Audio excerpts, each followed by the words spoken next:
Hello and welcome to the latest episode of Looks Like We Made It. I'm Managing Director and Creative Industry Expert Chris, and I'm here to talk all things video marketing.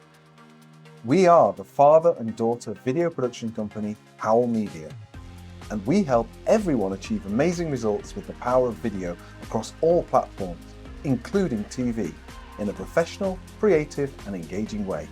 Couple this with a clear video marketing strategy that puts target audiences first, your campaign is guaranteed to deliver.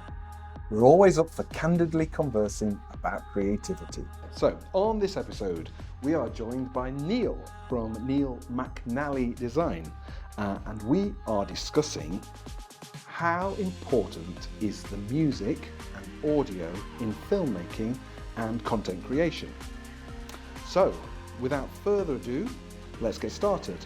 And of course, never miss an episode every other Tuesday by giving us a follow or subscribe, as well as finding Howell Media on Instagram, LinkedIn and Spotify. Let's go. Neil, welcome. Good morning. Hello, yes, welcome and good morning. Looks like we made it. Yes. Firstly, great to have you along. I'm thrilled that we've got another creative bod in the room. Thank you. Fantastic to see you.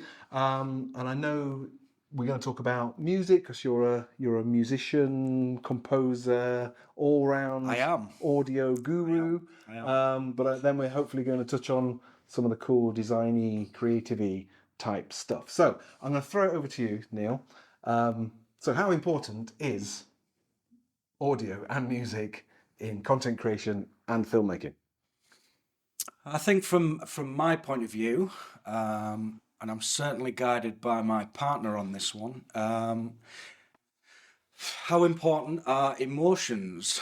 Oh, big topic. So as a human being, how often do we carry out an action or purchase something or have any interaction with the real world that is not somehow influenced by our emotions? Emotionally driven. Yes. Right, okay. So, how many of you have heard a song on the radio while you've been driving and drove a little bit faster? Okay, so like driving tunes. Yeah. So there's that. Also in purchasing decisions, people generally sort of, they're guided by their emotions. So, everybody loves the old X Factor and the heartwarming story of the background and where people have come from and how hard they've had it. But the beauty of music is that most of the time it's subliminal. Right. So people don't instantly relate to it. It's more of a background kind of subconscious. Because I know from our perspective, when there are times where we're putting together a piece of work and we've done the edit and we're in the edit suite, and it's nice and it works and it's all kind of coming together beautifully. And then, our editor puts the bass track on, puts the music on, and suddenly the entire thing is elevated. Suddenly it all makes sense. It comes alive, and some of the key narrative things have real emphasis, they all mean a little bit more. So I can see where you're coming from the emotional angle. So what do you describe yourself as? A composer? What's your producer? You're a producer. Okay. Producer. So I'm a hobbyist. Right. And I've been doing it for coming up to is it nearly 20 years? I don't know. You tell me. I started in 2006. So coming on to it. So what's that? Yeah. Let's do the maths. Yeah. A long time. Yeah. Okay. I initially sort of learnt bits and bobs while I was working. Things were a sideline, and used to get thrown into the throes of frustration of not being able to do what you want, and then having to learn for a good 2 or 3 months before you can get the idea out of your head. And so I'm still a hobbyist, right. Although I do have 3 albums on Spotify and that sounds more than a hobby, Neil. That sounds like proper grown up stuff. Yeah. We're not scoring points for being modest, but no. I'm sure I'd score highly. Oh yeah. so here's a question. So as a creative person, and I'm sort of self-appointed creative spokesman on all topics. Yeah. wrongly most of the time. But either way, I'm a self-appointed creative spokesperson. Are you a designer that kind of thinks and comes up with music, and is music kind of central to that, or can you sort of pigeonhole it and have your kind of like, okay, I'm in creative, how's it looking zone, or Yeah. are you in music, how's it hearing zone? Is that right? Hearing, you know what I mean? I'm primarily a thinker, Right. and the thoughts can range across all of the creative spectrum. I never stop thinking, although I do manage to sleep, which is the miraculous one. Right. Okay, that's a good. Yeah. Well, maybe you've worn you wear your brain out with your thinking during the day, that you are able to get your head down at night. That could be it as well. Because it does. Yeah. I mean, Yeah, it it is does. bloody tiring, isn't it? Being a creative person, working in the creative industry, being creative on demand, being creative at 9 o'clock on a Monday morning. Yeah. It can be a bit That's why I never dig switch off. deepy. No, exactly. So even on a weekend and an evening, if I'm not doing something that's bringing the money in, I'm doing something that's keeping. It's a form of meditation to me. Right. So in order to express myself creatively, the thinking process always happens first. So it could be a piece of music, it could be a design, it could be a 3D print, it could be absolutely anything. Right. And do you think you do that regardless of whether you're being paid for it or not? Do you Yes. think right, Yes. okay. Yes. Last month's accounts prove that. Right. So and again, does your music work inform your design work? So do you often kind of go, like, I don't know, either something that you've produced yourself, something that you've or something that you've heard? Does that kind of make you think, actually, now I can sort of see a way through the trees of my design, or the I think we can compartmentalise the two disciplines. Right. So there have been times I've done a little bit of an animation, and I need some audio for it. Yeah. And I've had an idea. Usually, miraculously, the week before or the week before that, Yeah. I've practiced it and it's fresh in my mind. So they just kind of fit hand in hand. Hand in hand. Yeah. I wouldn't say that I'm very good at presenting an idea in audio form. Right. But I can create the audio and then tell you what the idea is. Right. Okay. Yeah. So you don't quite know. So you've got a kind of a notional blank sheet of paper, and you go. It's a pathless land.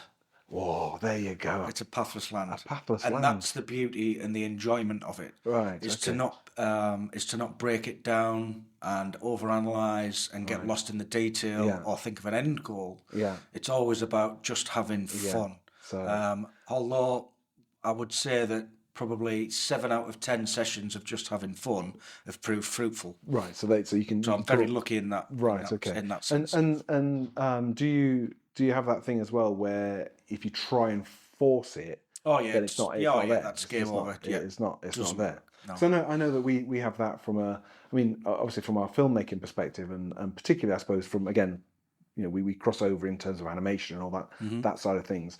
That sometimes you literally have to get up and walk away, take a walk around the block. Oh yes, yes. Do something else, and then suddenly the thing comes together. And like I say to the guys here, that we do work late and we do work early because it's the nature of the creative industry. And it's particularly the nature of the film and video production industry, that it's not really 9 to 5. However, there are times where if you've been sat at your desk and you've already done 10 hours, you're not going to do your best work in the next 5 hours. No. I'm a great believer in saying, look, let's call it a day, grab a pizza, have a beer, get some kit, go home, do what you need to do, pet the dog, feed the kids, all that sort of stuff. Come back to it. Let's come back to it early, and then you find, I don't know if you find this, but we find it works really well. An early start, you can rattle through that thing you were hung up over. Yep. This happened. It's happened to me this week. Right. Okay. So I had to give a presentation at a networking event this morning. Right. And it's been consuming a hell of a lot of time for me to do that, and I was stuck for ideas. I totally hit a brick wall. The brick wall. me and my partner Beverly had a good conversation. We just decided to, as you say, grab a pizza. Some beer Moretti always helps. And I woke up the next day fresh in my mind and knew exactly what I was doing. But that's not the only technique I use. Sometimes I just switch creative gears and I'll switch from audio to visual and visual from visual to audio. Right. So there's been some times when I've been sat doing a project and I just can't get into it. And then, it's the weird and wonderful way that the brain works. I have an idea for some audio, so I'll jump into my audio software. I'll get a quick idea down, and then realise that time is money, and I have to get back on the design. And then the ideas just seem to flow when you point your attention to another area. Yeah. Oh yeah. Okay. So you can just when you shine a light on something, you can't see it. Yes, shine the light somewhere else, and it'll creep up behind you. Yeah. No, I agree with that. I suppose as well, just to sort of undo everything I said earlier about knocking off not early, but there is another side of that though, isn't there? Where when you're in the zone. And it's flowing. Yes. The last thing you want to do at that point is break off. Break it off. So like a lot of things, it's a balance, you've got to be in it when the moment's right. You've got to be in it and producing and doing the thing you need to do. But like we discussed at length, you can't force it. It's not a forced thing to do. So when you're working with the music side of things, so can you produce kind of on demand to match something? So if I said to you, okay, we've shot some footage of, I don't know, a beach scene, and it's very kind of floaty and calm. Would you instantly look at that, and say, okay, I know from a music audio production perspective, can you look at footage and match and say, right, okay. But I can't do it under a deadline. I'm not that proficient at it. Okay. So if you needed something in 2 days, no chance. You say to me, Neil, get it ready when it's ready. Yeah. Absolutely wonderful. Okay. You'll have 4 or 5 pieces that fit. Right. So again, it's got to fit. Yes. The jigsaw pieces have to align. Magically align. Yes. Oh no, that's fascinating, because again, as I say, we obviously music and audio is it's often 50% of a film project anyway. Absolutely. People don't realise that. I think it's all cameras. But we in this organisation, we're all slightly sort of frustrated wannabe artists in that regard. I'd love to be able to play an instrument properly, whereas I can bash the hell out of some drums, but it's not really kind of the sort of creative end of music. Is that a itch you'd like to scratch? Oh, without a doubt. Do you have the time? Do I have the time? No, I don't have time for anything. But that's just it's like anything, isn't it? I have time for the things that I want to do. I think that my problem is that the last thing I need is another expensive, all-consuming hobby. What I couldn't do is go and buy a 20 quid guitar from Woolworths and learn it. What I'd want to do is I'd want to go and buy a I can't play a single instrument. I know you've mentioned this before. So tell me. So you make it work producing it. Then tell me about that. Easiest way to describe it is: have you ever seen a piano with a roll of paper in the top? Oh, and it cycles, and then wind it round and it plays the piano. Right. It's exactly the same principle. So, my input is a MIDI keyboard. Yeah.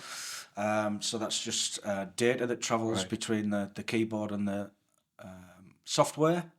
You can dictate how that behaves in the software. Yeah. So sometimes I will do I can play that part. Yeah. But then I'll pull it into the computer, I'll straighten it up, I'll time it right, and then I'll loop that, and then I'll build something else in. So I might have an idea for some drums, and then it organically comes together. So are you a audio architect? Is that? That's a good description. Do you like that? You can have. I that. like that. You can have that. Yeah, yeah. Because I kind of like that, the notion that you're using technology, but it's not doing it for you. I like the idea that you're producing it, you're making it. I love this argument. Okay. Or this. All right. statement. Okay. Right, Oh no, okay. go on. So have I just put my foot in it? yeah, no, absolutely not. So I don't fraternise with an awful lot of people in the music industry, but I do read online, and there's a lot of frustration with modern musicians and old musicians that all have the same argument that technology has ruined the art. Right, okay. Which I find completely false. Yeah. Technology has enabled the art to expand, and ideas that were previously not possible are now possible with the technology. Yeah. So yes, it might be very easy to do something that would take a week to do in previous times. You can now do it in 5 minutes, but that just opens the door for adding more into the mix. Yeah, absolutely. I also believe that there's a myth put about by people that think, oh well, it must be easy. Like you hear a performer. I'm not going to name any, but you see and hear a performer, and you go, well, that's money for old rope. I could do that. Yes, but the point is, but you haven't. and you don't.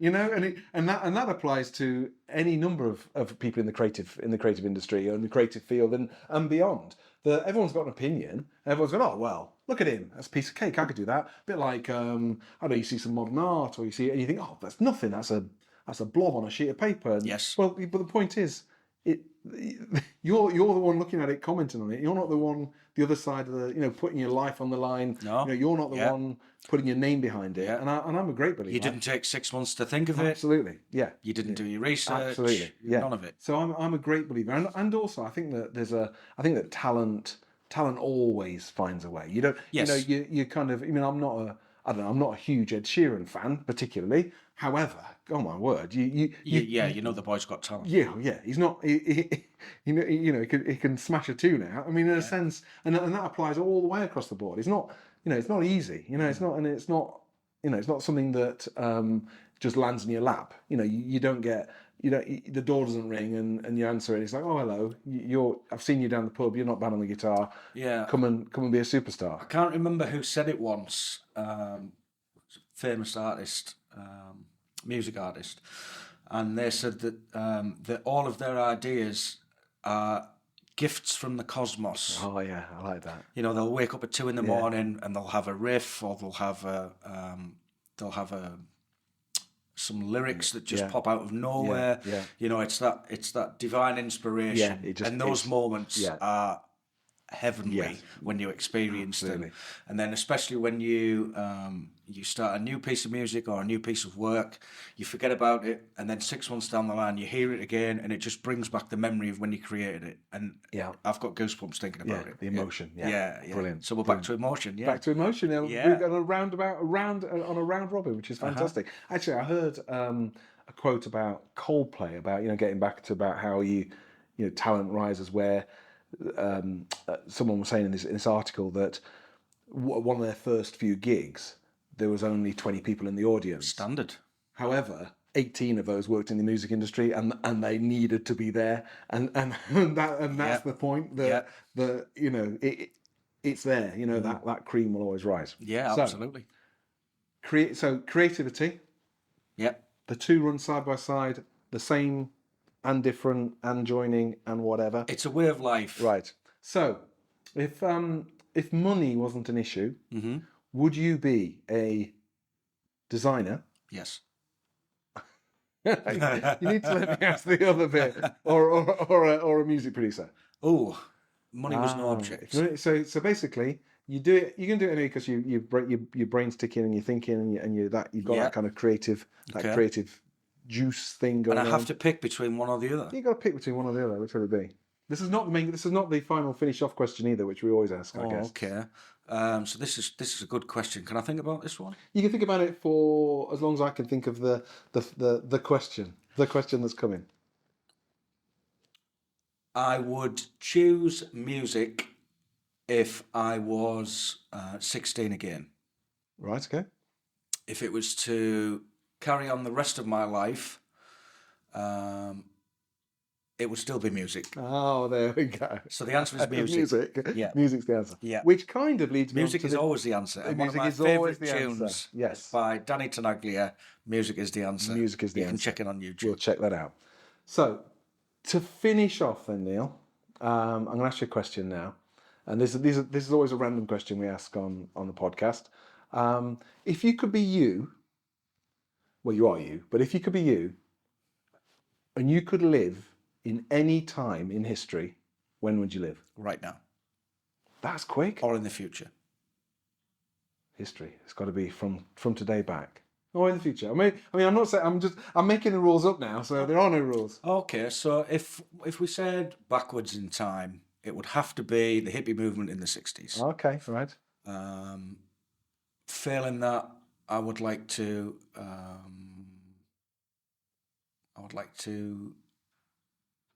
Come on. You're on the spot. I'd like to experience the fall of Rome. I see. Now you see the fall of Rome. See, now you're kind of like you're thinking, aren't you?